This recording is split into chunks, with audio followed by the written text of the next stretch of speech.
This conference will now be recorded. हाँ जी, item 2014 का एक स्टूडेंट का मैसेज मिला है कि सर आज आपने IAS-8 करवाना है। बिल्कुल मैंने आज IAS-8 ही करवाना है। पहले मैं आपको जो आपने काम करना है वो बता दूं ताकि क्लास जब खत्म होती है तो शायद याद ना रहे। हाँ जी, आपने आइटम 2014 का पहला क्वेश्चन नहीं करना, ये हमारे सिलेबस में ही नहीं है। पहला क्वेश्चन हमारे सिलेबस में नहीं है, इसको क्रॉस कर दें। ओके की बात, पहला क्वेश्चन क्रॉस कर दें, दूसरा क्वेश्चन भी क्रॉस कर दें, ये भी हमारे सिलेबस में नहीं है।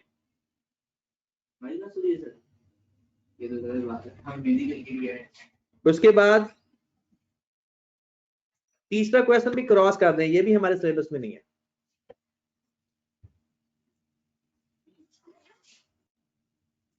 उसके बाद क्वेश्चन नंबर 4 आपने करना है, क्वेश्चन नंबर 4।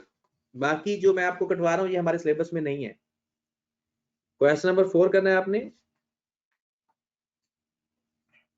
क्वेश्चन नंबर 5 भी काट दें, ये भी अब हमारे सिलेबस में नहीं है।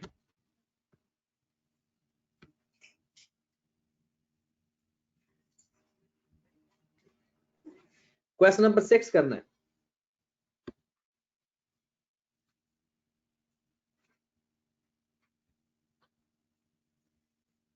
उसके बाद क्वेश्चन नंबर 7, क्वेश्चन नंबर 6 करना है। तो जनाब 2 क्वेश्चन सिर्फ हैं, बाकी ये पुराना, क्योंकि paper syllabus according to time change होता रहा, जिसकी वजह से तो आइटम 2014 के सिर्फ 2 क्वेश्चन हमारे सिलेबस में है। ठीक है, आइटम 2014 के 2 क्वेश्चन हमारे सिलेबस में है जो कि आपने करने हैं।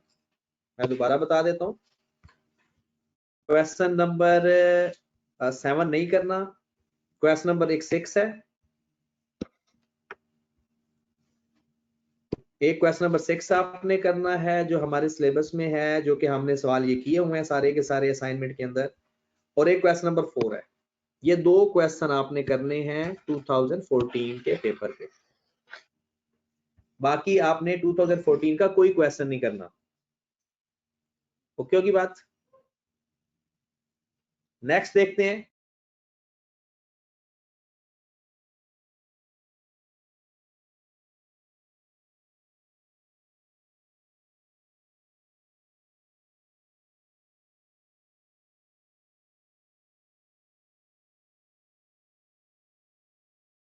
हाँ जी जनाब, उसके बाद आप आ जाओ स्प्रिंग,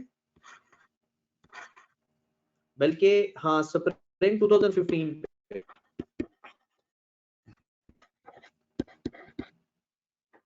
स्प्रिंग 2015 का पेपर निकाल लें। हाँ जी, स्प्रिंग 2015, इसमें जो सवाल आपने नहीं करने वह मैं बता देता हूं, क्योंकि सिलेबस में कुछ चीजें आगे चली गई हैं, आफ्टर 2 में कुछ चीजें इंट्रोडक्शन टू अकाउंटिंग में रह गई हैं। पहला क्वेश्चन नहीं करना, फर्स्ट क्वेश्चन नहीं करना, सेकंड क्वेश्चन भी नहीं करना, तीसरा क्वेश्चन भी नहीं करना, चौथा क्वेश्चन है ये करना है, ये कैश फ्लो का है, क्वेश्चन नंबर 4 करना है। ये कैश फ्लो का क्वेश्चन है, क्वेश्चन नंबर 4। ओके, उसके बाद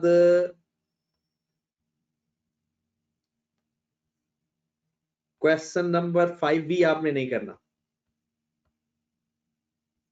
ये इन्वेंट्री का है। हाँ, क्वेश्चन नंबर 6 बहुत इंपॉर्टेंट और अच्छा सवाल है। ये दोनों सवाल भी बड़े प्यारे हैं। स्प्रिंग 2015 का क्वेश्चन नंबर 4 भी अच्छा सवाल है, और क्वेश्चन नंबर 6 भी अच्छा सवाल है। क्वेश्चन नंबर 6 कंप्लीट करना है, इसके ए और बी कंप्लीट करना है। तो स्प्रिंग 2015 के भी आपने 2 सवाल करने। इंटरेस्टिंग बात देखो, पिछले पेपर में भी 4 और 6 था और अगले पेपर में भी 4 और 6 ही है। आज का लास्ट काम ऑटम 2015। ये सारे सवाल या तो IAS 16 के हैं और या फिर IAS 7 के हैं, ठीक है। तो ऑटम 2015 का क्वेश्चन पेपर निकालें, और जैसे जैसे करीब जाएंगे ना सवाल हमारे बढ़ते जाएंगे। मैंने इसलिए एंड से शुरू करना शुरू किया है ताकि हम IAS 8 आज शुरू करें, तो IAS 8 हम साथ पढ़ ले। पहला क्वेश्चन हमारे सिलेबस में नहीं है, छोड़ दो। इसका दूसरा क्वेश्चन हमारे सिलेबस में है, और ये बड़ा नहीं, ठहरो, इसकी रिक्वायरमेंट नहीं है, ये भी सिलेबस में नहीं है।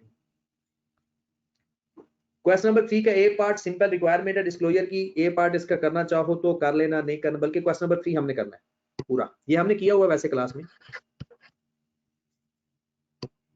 क्वेश्चन नंबर 3 कंप्लीट करना है। क्वेश्चन नंबर 4 नहीं करना, क्वेश्चन नंबर 5 भी नहीं करना आपने।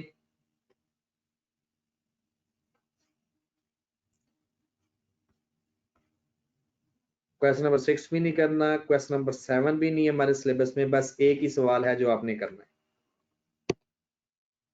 तो जनाब ये आपका कल का काम है। अगर इसमें कोई परेशानी होगी तो कल डिस्कस होगी इसके बारे में। ऑटम 2014, स्प्रिंग 2015 और ऑटम 2015, ये 2017 के बाद ना सारे सवाल ऐड होना शुरू हो जाएंगे 2017 के बाद, ठीक है। तो 2015 तो हो गया, कल 2016 का करना है, ठीक है।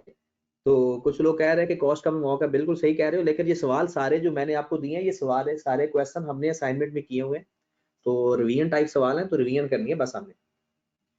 चले जनाब, खत्म बात करते हैं और नेक्स्ट बिस्मिल्लाह करते हैं। International accounting standard 8।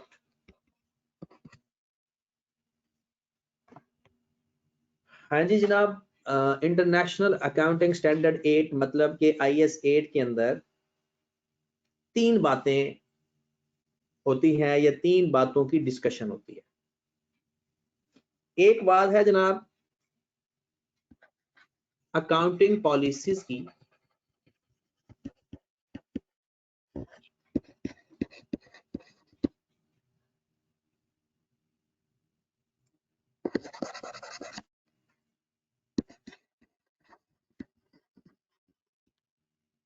एक बात होगी चेंज इन अकाउंटिंग एस्टिमेट्स की,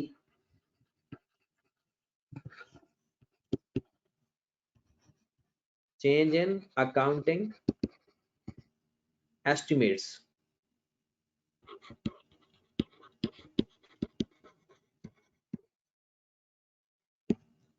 और एक इसमें बात होती है एरर्स की। ये स्टैंडर्ड 3 चीजों को डील करता है,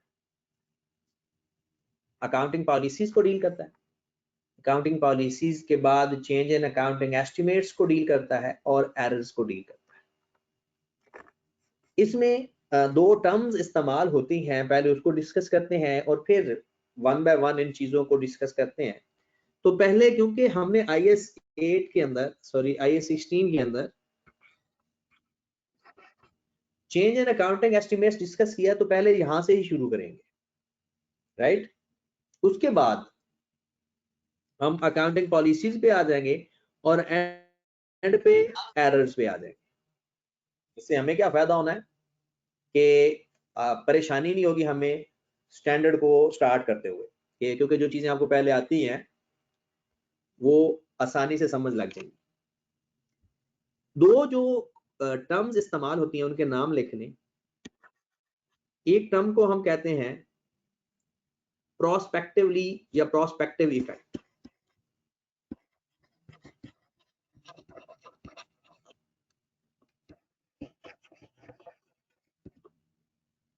और एक टर्म का नाम है रिट्रोस्पेक्टिव इफेक्ट। एक है प्रोस्पेक्टिव, एक है रिट्रोस्पेक्टिव। प्रोस्पेक्टिव इफेक्ट्स का जो टर्म्स, उसका मतलब है जो आपने चेंज अप्लाई करना है मतलब एस्टिमेशन चेंज कर दो या अकाउंटिंग पॉलिसी चेंज कर दो या कोई एरर आ जाए, कुछ भी है, तो प्रोस्पेक्टिव का मतलब है कि जो आपने चेंज अप्लाई करना है ना, वो आपने करंट प्लस फ्यूचर में अप्लाई करना है। मतलब उसका इफेक्ट चेंज की वजह से करंट ईयर पे क्या इफेक्ट आ रहा है और फ्यूचर ईयर में क्या क्या इफेक्ट्स हो सकते हैं, चेंज अप्लाई करते वक्त ये देखते हैं। दूसरे लफ्जों में हम पिछले गुजरे हुए किसी भी साल को या अपने कंपैरेटिव को रीस्टेट नहीं करते, उनको चेंज नहीं करते, इसको बोलते हैं प्रोस्पेक्टिव। एक होता है रिट्रोस्पेक्टिव इफेक्ट। इसमें क्या करना होता है, इसमें हमने करना क्या है कि जनाब आपने एक तो जो इफेक्ट्स लेने हैं करंट प्लस फ्यूचर में तो लेने हैं, आपने पिछले कंपैरेटिव को भी सही करना है।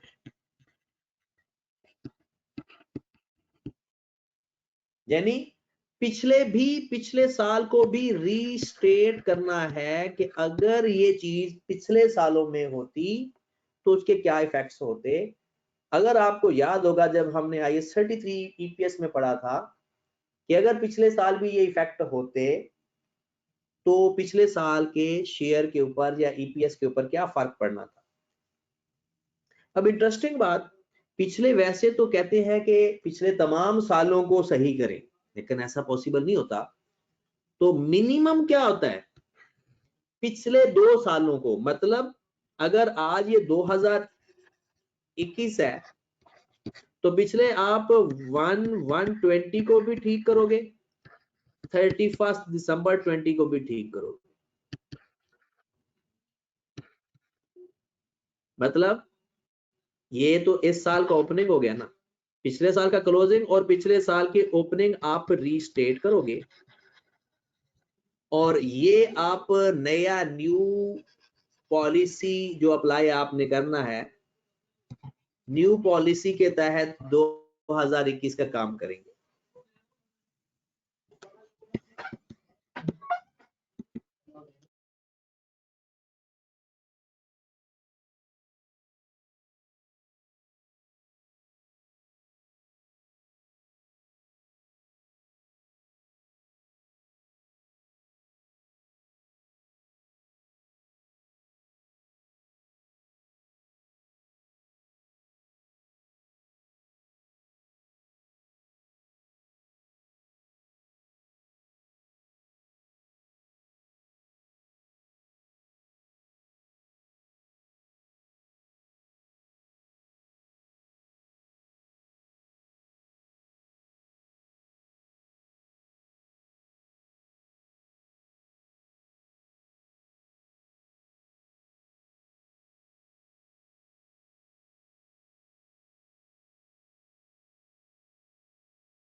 आ जाए वापस।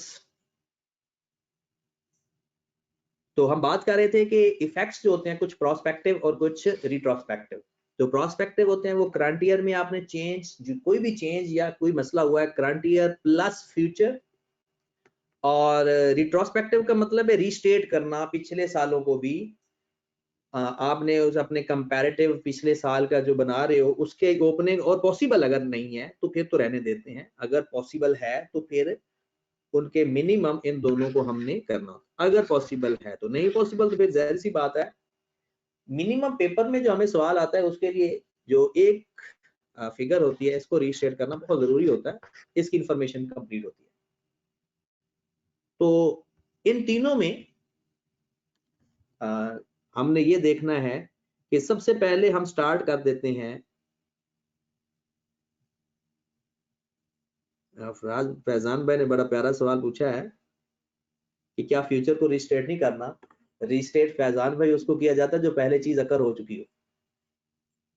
फ्यूचर में तो अभी हमने जाना है तो उसको रीस्टेट क्यों करेंगे, उसको तो हम वैसे ही सही तरीके से कर देंगे काम, नए तरीके से। पिछले साल को हमने पुराने तरीके से चीज कर चुके हैं, उसको रीस्टेट करेंगे। फ्यूचर या फ्रंट को तो हम करेंगे नए तरीके से। हाँ, ध्यान होगी बात। सर आगे चलते हैं। लाइट चली गई सर, लाइट चली गई थी तो काइंडली ना एक बार फिर बता दें प्रोस्पेक्टिव इफेक्ट। प्रोस्पेक्टिव का मतलब ये वैसे भी हर चीज के अंदर बताते जाएंगे, वो टेंशन ना ले। हमने पहले जो स्टार्ट करना है that is change in estimation. Change in estimation. आपको पता है अकाउंटिंग की रिकॉर्डिंग करते हुए, अकाउंटिंग का काम करते हुए हमारे बहुत सारी ऐसी चीजें होती हैं कि कुछ चीजें एस्टिमेट की जाती हैं और कुछ चीजें पॉलिसीज होती हैं। जो चीजें एस्टिमेट्स होती हैं उसको आप रिव्यू करते रहते हो, उसको आप रिव्यू करते रहते हो। और जो चीजें पॉलिसीज होती हैं उसको हम अपनी मर्जी से रिव्यू नहीं कर सकते, वो स्टैंडर्ड के तहत हमें करना पड़ता है। अकाउंटिंग पॉलिसीज चेंज हो जाती हैं, लेकिन अकाउंटिंग पॉलिसीज चेंज करने के लिए या तो स्टैंडर्ड इजाजत दे, या अकाउंटिंग पॉलिसीज चेंज करने से हमारे फाइनेंशियल स्टेटमेंट की प्रेजेंटेशन पहले से ज्यादा ट्रू एंड फेयर व्यू दे, या पहले से ज्यादा अच्छी प्रेजेंट हो, तो तब चेंज करते हैं, वरना नहीं। एस्टिमेट्स आप चेंज कर सकते हो, ये आप हर साल रिव्यू करोगे। मतलब एस्टिमेट्स होते क्या हैं, एक जो हम प्रोविजन फॉर बैड डेट्स की जो प्रोविजन क्रिएट करते होते हैं, बैड डेट्स को जो करते होते हैं, वो क्या है, वो एस्टिमेट्स ही तो है। ओके की बात। नेक्स्ट अगर हम बात करें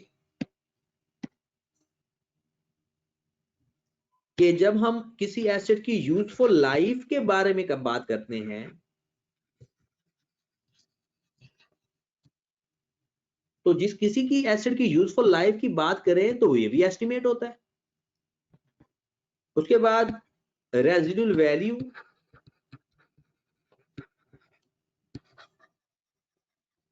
ये भी एस्टिमेट होता है। उसके बाद मेथड ऑफ डेप्रिसिएशन,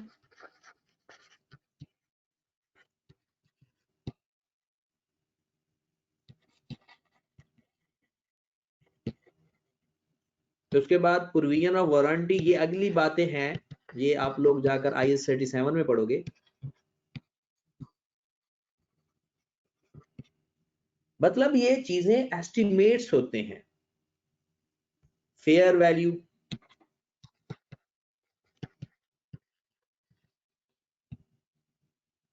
तो कहते हैं कि अगर आपने ये एस्टिमेट्स लगाए हुए हैं और अगर आने वाले दिनों में आपको लगता है कि लाइफ ये जो आपने एस्टिमेट की थी वो नहीं थी, गलत थी, या रेजिडुअल वैल्यू जो आपने एस्टिमेट की थी वो नहीं थी सही, या मेथड ऑफ डेप्रिसिएशन चेंज करना चाहते हो कि एसेट जो आपको बेनिफिट दे रहा है, ये जो एसेट्स को कंज्यूम हो रहा है एसेट आपका, उस वो डिफरेंट पैटर्न से हो रहा है, जिस पैटर्न से आप डेप्रिसिएशन ले रहे हो उस पैटर्न पे नहीं हो रहा, तो आप लोग फिर इफेक्ट्स क्या लेने हैं, कहता है जब भी चेंज इन एस्टिमेशन आए, जब भी चेंज इन एस्टिमेशन आए,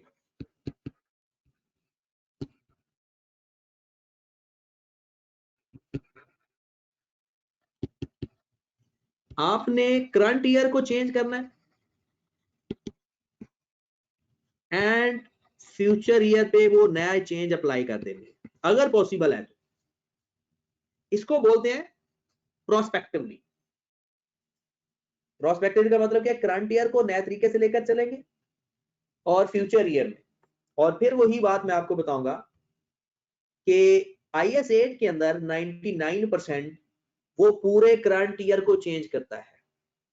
IS 8 अगर सेपरेटली अप्लाई हो रहा है वो मोस्टली करंट ईयर के स्टार्ट में ही चेंज अप्लाई करता है।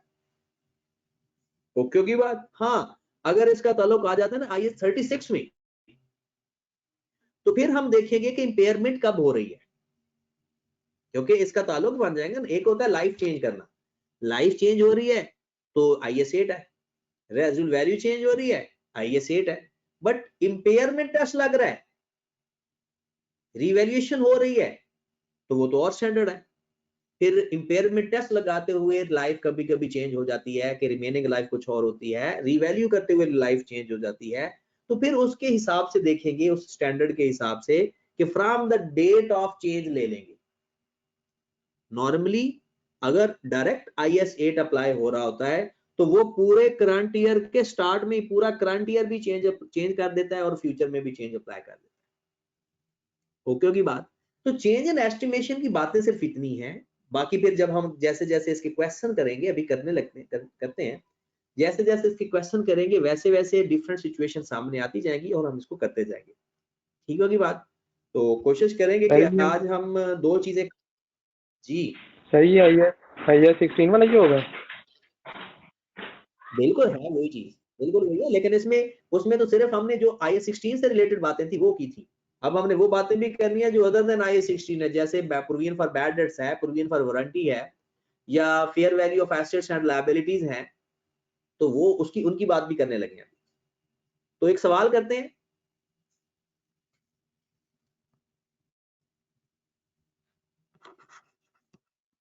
an asset purchased for rupees 400,000 at 1/7/2018 with a residual value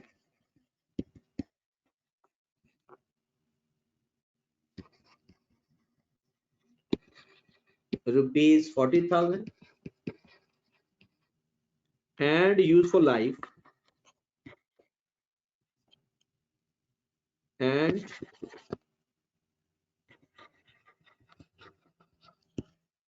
useful life 12 years.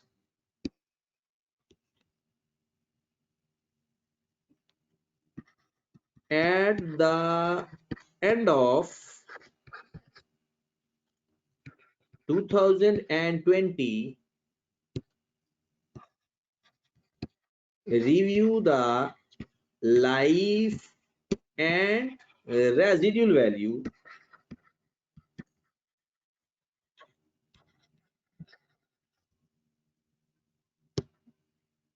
revised new useful life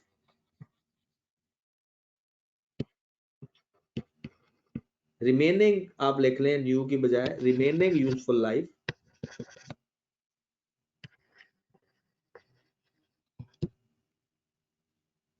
is 5 years and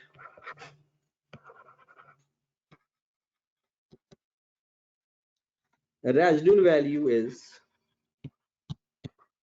rupees 12,000. Pass journal entries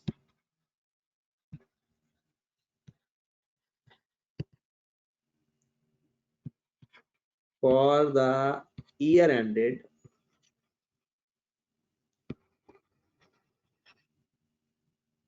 (2000) 31st December 2020 31st December 2021 आपने एक asset purchase किया 4 लाख का, जिसकी residual value 40,000 है और उसकी life 12 साल है। 2020 के एंड में पता चला कि जो लाइफ है वो तो हमने ऐसे ही 12 साल कह दी, तो अब ये मजीद 5 साल तक चल सकता है और उसकी रेजिडुअल वैल्यू 12,000। अब देखें यहाँ पर क्लियर लिखा हुआ है एट द एंड ऑफ 2020, लेकिन फिर भी हमने चेंज अप्लाई करना है करंट ईयर के स्टार्ट में। पूरा करंट ईयर नए एस्टीमेट के साथ हमने अप्लाई करना है, क्योंकि चेंज इन एस्टिमेशन के बारे में लिखा हुआ है जिस साल करंट ईयर प्लस फ्यूचर, आपने प्रोस्पेक्टिवली इफेक्ट लेना है और उसका इफेक्ट लेने का तरीका वही, सबसे पहला स्टेप फाइंड बुक वैल्यू। उस डेट उस साल के शुरू में पहले बुक वैल्यू फाइंड कर लो। दूसरे नंबर पे न्यू एस्टिमेट अप्लाई कर दो।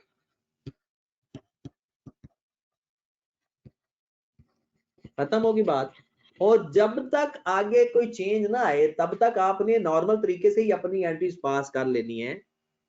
और new book value, find book value को, इसको क्या समझ लेना है फिर, जैसा कि ये उसकी कॉस्ट है। और ये सारा काम सिर्फ और सिर्फ डेप्रिसिएशन लेने के लिए करते होते हैं। ये सारी वर्किंग किस पर्पस के लिए होती है? डेप्रिसिएशन फाइंड करने के लिए। अदरवाइज चेंज इन एस्टिमेशन से डेप्रिसिएशन की अमाउंट चेंज हो जाती है, अकाउंट्स की वैल्यू में कोई चेंज नहीं लाते। अकाउंट्स की वैल्यूज में कोई चेंज नहीं लाते। ओके होगी बात? तो इस क्वेश्चन के अंदर सबसे पहले 2020 में चेंज अप्लाई किया आपने, तो पहला स्टेप आपका है साल के शुरू तक की बुक वैल्यू। जी क्या कह रहे हो? सर ईयर एंड क्या है? 31 दिसंबर। चले जनाब, सबसे पहले तो हम क्या करते हैं कि हमने एसेट खरीदा था 1718 को 4 लाख का और रेजिडुअल वैल्यू थी 40,000। उस वक्त इसकी लाइफ 12 साल थी। तब हमने, अगर हम पिछली अक्यूमुलेटेड डेप्रिसिएशन फाइंड करना चाहें तो 4 लाख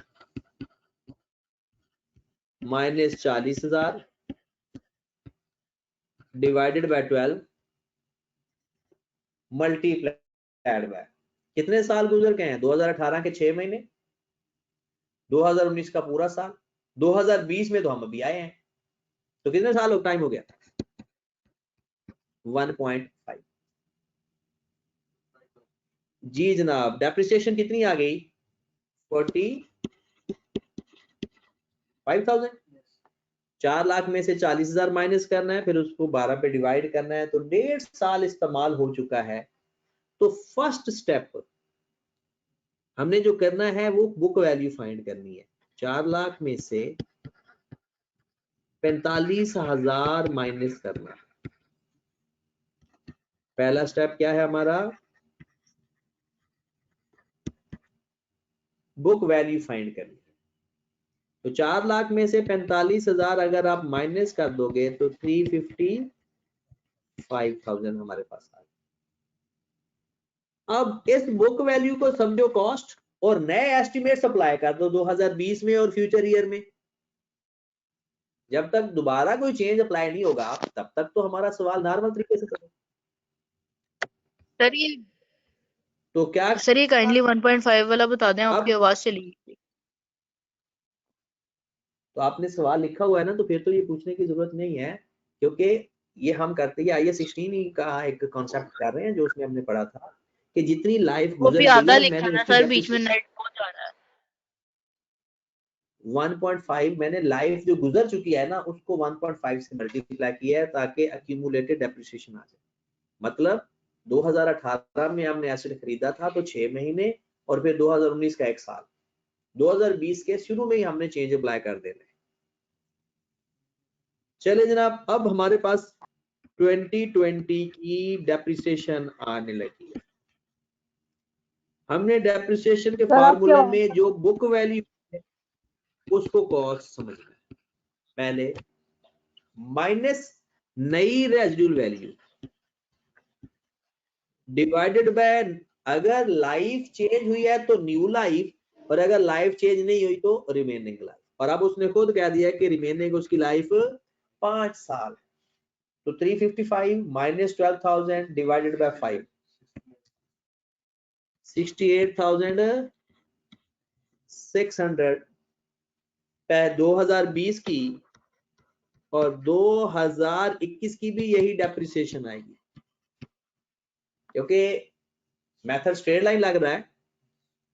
तो स्ट्रेट लाइन मेथड के अंदर अगर कोई चेंज वगैरह ना अप्लाई हो या कोई पॉलिसी या चेंज अप्लाई ना हो तो डेप्रिसिएशन हर साल की फिक्स रहती है। ओके होगी बात?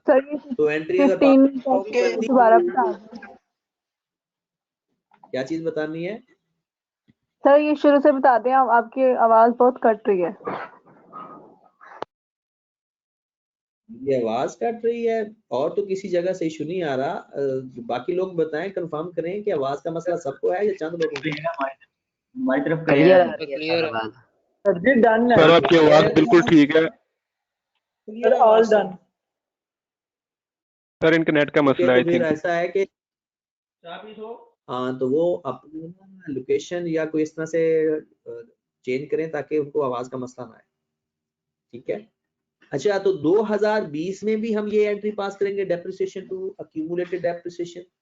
2021 में सेम एंट्री पास हो जाएगी, डेप्रिसिएशन टू अक्यूमुलेटेड डेप्रिसिएशन 68,600, 68,600।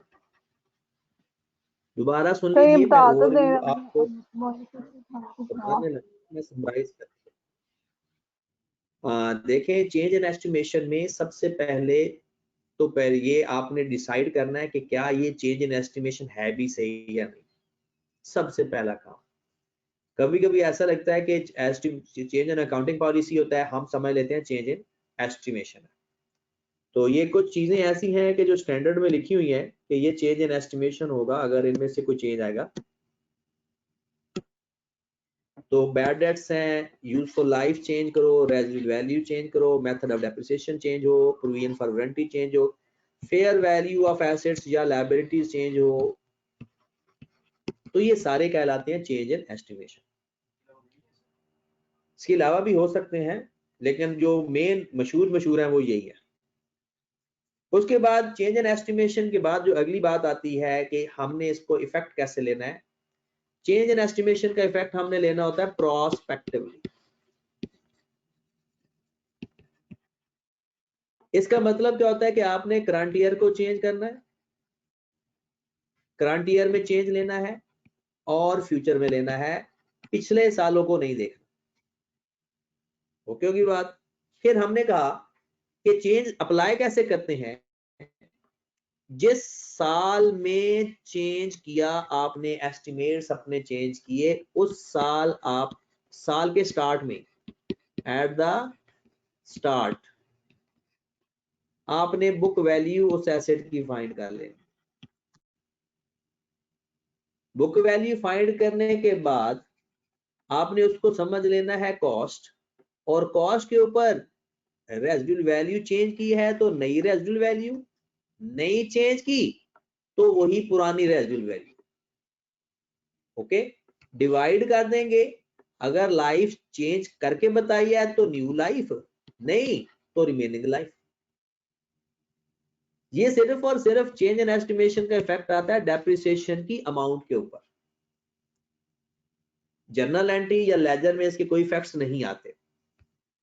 अब जरा देखते हैं, हमने एक सवाल अज्यूम करके लिखा था।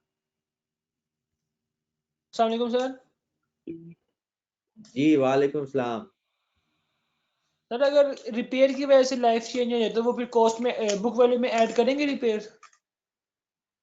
हाँ बिल्कुल, वो अगर लाइफ बढ़ती है तो करेंगे, कम होती है तो नहीं करते। Okay sir. अगर बढ़ेगी तो फिर करते होते, लाइफ बढ़ेगी। हमने सवाल किया कि जनाब 1718 को एक एसेट खरीदा था 4 लाख का, जिसकी रेजिडुअल वैल्यू 40,000 थी, और हमने एस्टिमेट लगाया था कि उसकी जो लाइफ है वो 12 साल है। लेकिन 2020 के एंड में पता चला कि हमने जो लाइफ का अंदाजा लगाया है वो तो गलत है, उसे रिवाइज कर दिया। अब 2020 में रिवाइज करके पता चला कि 5 साल तक वो चल सकता है और उसकी रेजिडुअल वैल्यू भी सिर्फ 12,000 आ सकती है।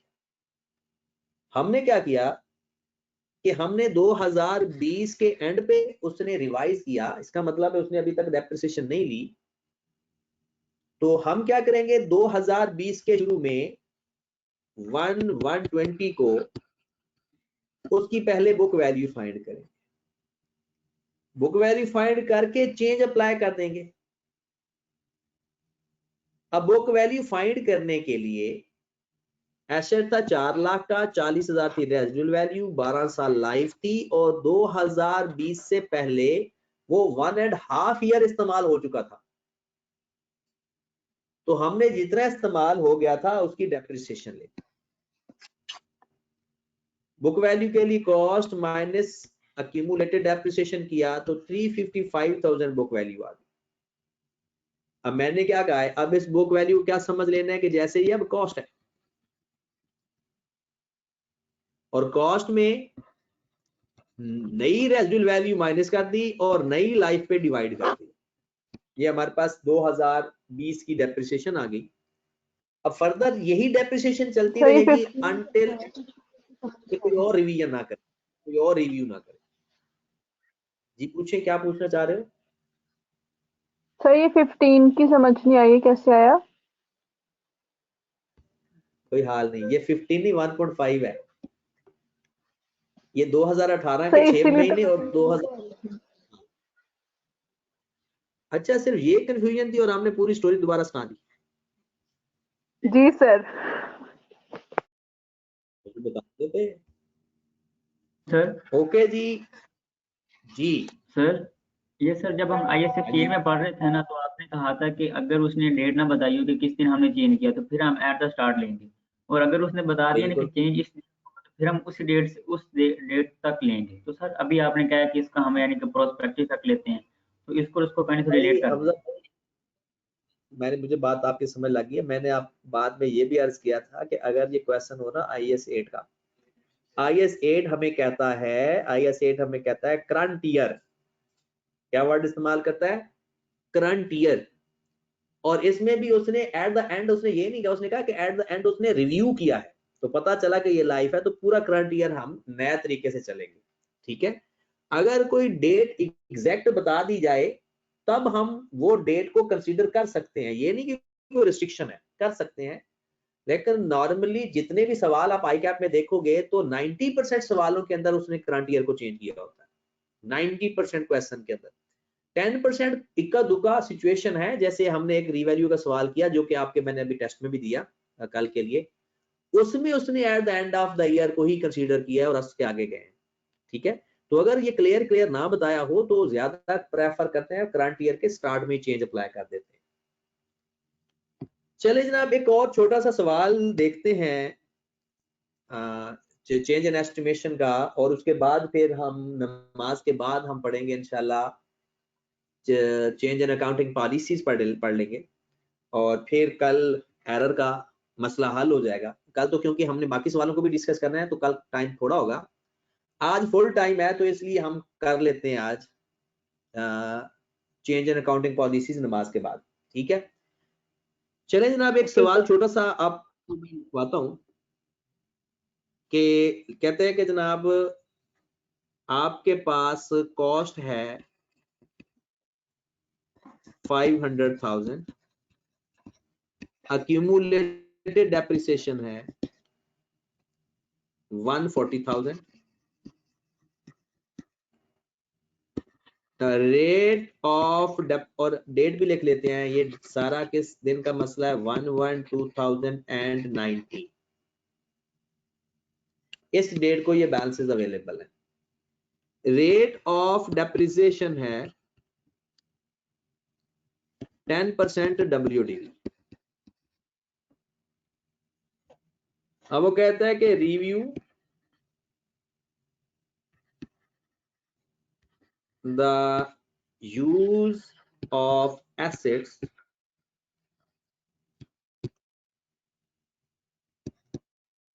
in 2021 and decided change the method of depreciation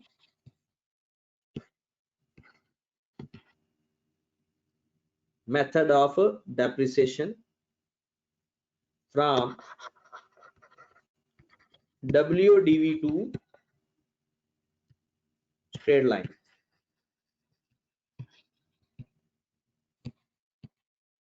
But residual value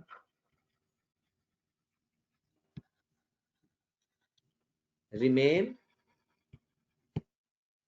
same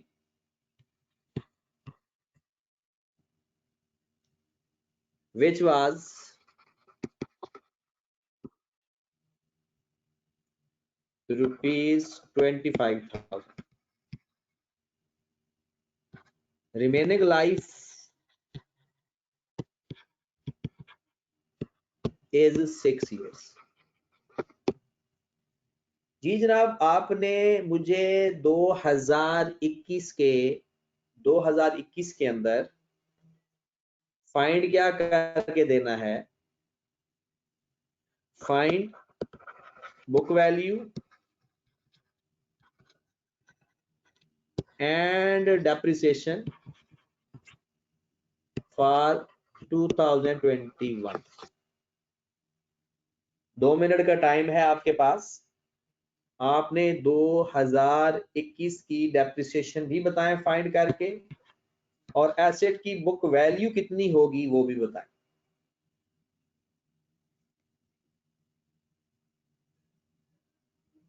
sir ji sir, ये नमाज के बाद चेक करेंगे या अभी चेक करेंगे? ये अभी चेक करना है। नमाज के बाद तो हमने account change and accounting policies पढ़ना है, ये अभी चेक करेंगे। ओके 2 मिनट का काम है जी सर, आसान है। जी, करेंगे शाबाश।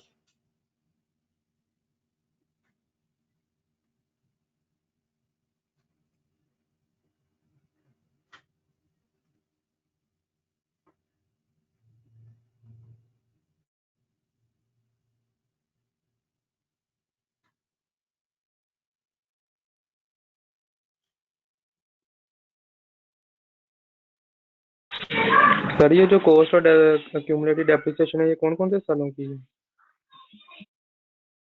1/1/2019।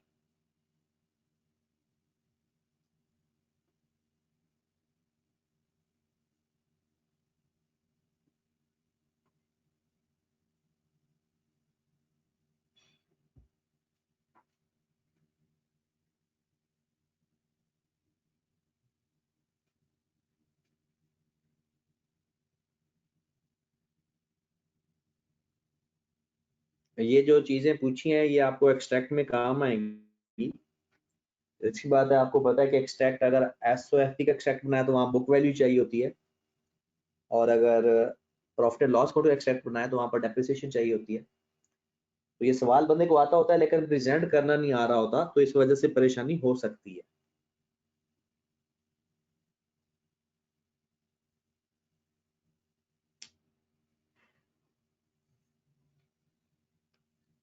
क्वेश्चन हो जाए किसी का तो बता दीजिएगा। सर हो गया। हाँ जी बताएं, बुक वैल्यू कितनी आ रही है आपकी? सर 247.17। 247.17।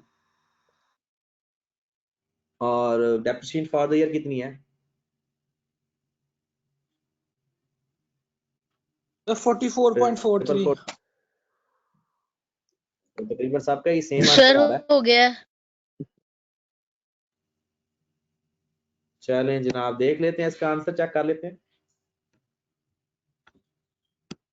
इसका आंसर चेक कर लेते हैं कि किसी की कोई गलती ना हो गई हो।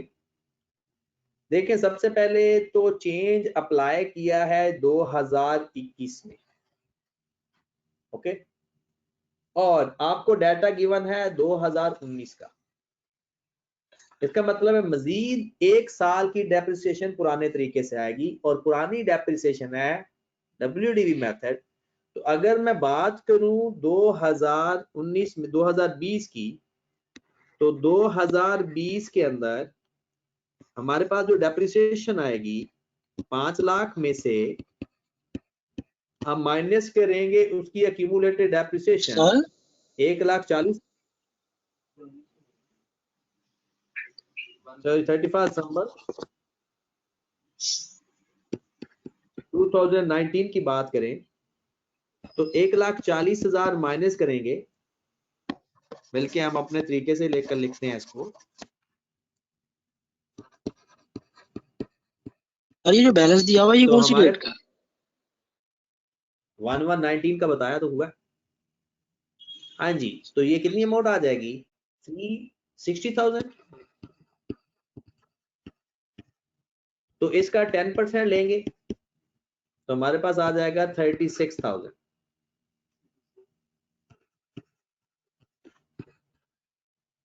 360,000 में से माइनस किया तो 324,000।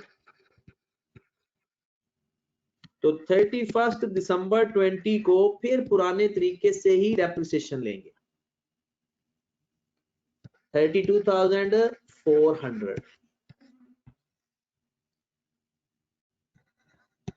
और हमारे पास काम भी हमारा साथ हो जाएगा और हमारे पास बुक वैल्यू भी आ जाएगी 291,600। ओके होगी बात। अब हम यहां से आगे ऑनवर्ड 1121 में ही हम अपने एसेट के ऊपर चेंज अप्लाई कर देंगे, जिसका पहला स्टेप है बुक वैल्यू फाइंड करना, जो कि हमारी वर्किंग के अंदर फाइंड हो चुकी है। ओके होगी बात। अब इसमें वो कह रहा है कि आपने जब 2021 की डेप्रिसिएशन लेनी है तो अब तो 291,600 हमारे पास उसकी कॉस्ट बन चुकी है। तो हम डेप्रिसिएशन लेते वक्त क्या काम करेंगे? 291,600 माइनस उसकी रेजिडुअल वैल्यू क्या थी? 25,000। क्योंकि WDV में तो इसको कोई मसला नहीं होता, डिवाइडेड बाय रिमेनिंग लाइफ कितनी गई थी? 6 साल। डेप्रिसिएशन आ गई हमारे पास 44,433। ये चला जाएगा प्रॉफिट एंड लॉस अकाउंट के अंदर, और अगर हम बुक वैल्यू की बात करें तो उसका वही पुराना तरीका 291,600 माइनस 44,433। तो कितनी अमाउंट आगे जाएगी? 247,167। ये हमारे पास बुक वैल्यू आ जाएगी। लेकिन अगर ये इंटरेस्टिंग बात और सुन लें, जो पेपर में हो सकता है कभी कभार आए, तो उसमें आप फंस भी सकते हो। वो चीज क्या है भला? अगर ये एसेट बेच दें, मैं कहता हूं at the end of the year ये एसेट बेच दिया, और ये एसेट हमने बेचा कितने का? इसमें हो सकता है बहुत सारे लोग फंस जाएं। ये एसेट हम कह देते हैं कि जनाब ये वाला एसेट हमने 31 दिसंबर 21 को बेच दिया, और बेचा कितने का? 2,50,000 का। मुझे कोई इसकी जर्नल एंट्री पास करके दे दे तो फिर नमाज की ब्रेक हो जाएगी। कोई बंदा इसकी जर्नल एंट्री पास करके दे दे तो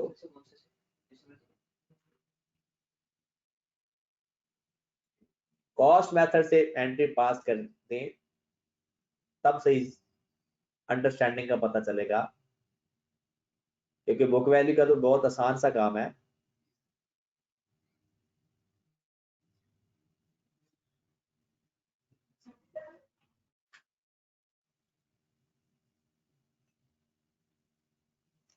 इसमें कोई फेयर वैल्यू का गेन लॉस का चक्कर नहीं है, ये सिंपल हमारे पास एक एंट्री पास होनी है।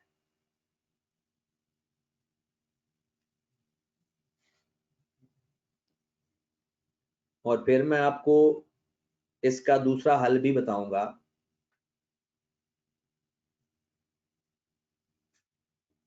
जल्दी से डिस्पोजल की एंट्री पास कर दें। अच्छा, मैं ना यहां पर एंट्री लिख देता हूं, आप सिर्फ अमाउंट उसमें पुट कर दें। कैश डेबिट ये भी मैं लिख देता हूं। accumulated depreciation debit, asset credit, और आ भी गेन रहा है प्रॉफिट एंड लॉस अकाउंट, जो वो भी मैं लिख देता हूं 24 कितना आ रहा है, क्योंकि बुक वैल्यू और इसका डिफरेंस हम ले लेंगे। 247,167 में से माइनस कर दो 2,50,000, 2833। तो यहां पर अमाउंट लिखवाओ, एसेट क्रेडिट किस अमाउंट से होगा, अक्यूमुलेटेड डेप्रिसिएशन कौन सी आएगी। तो एक बात याद रखें, 5 लाख की ओरिजिनल कॉस्ट से एसेट आएगा, ठीक है, और अक्यूमुलेटेड डेप्रिसिएशन भी पिछली सारी 252,833। ये जो हम कहते हैं ना बुक वैल्यू फाइंड करके उसको कॉस्ट समझ लेना है, ये सिर्फ डेप्रिसिएशन फाइंड करने का तरीका होता है बस, ठीक है। और अगर आप ये इस रूटीन से बचना चाहते हैं तो आप लोग डायरेक्ट 2 नंबर एंट्री भी पास कर सकते हैं कि आप सिर्फ कैश डेबिट कर दो 2,50,000 से, अपना एसेट बुक वैल्यू से क्रेडिट कर दो, जो बुक वैल्यू पड़ी हुई है 247,167 और difference profit and loss account में लिख दो। लेकिन अगर क्वेश्चन के अंदर अक्यूमुलेटेड डेप्ट का लेजर अवेलेबल हुआ तो फिर हम 2 नंबरी नहीं लगा सकते, फिर हमें हर हाल में इस एसेट की यही एंट्री पास करनी पड़ेगी। ओके होगी बात। चलें जी, अब आप नमाज अदा कर लो, उसके बाद हम इंशाल्लाह चेंज इन अकाउंटिंग पॉलिसीज पढ़ें। ओके जी, अल्लाह हाफ़िज़।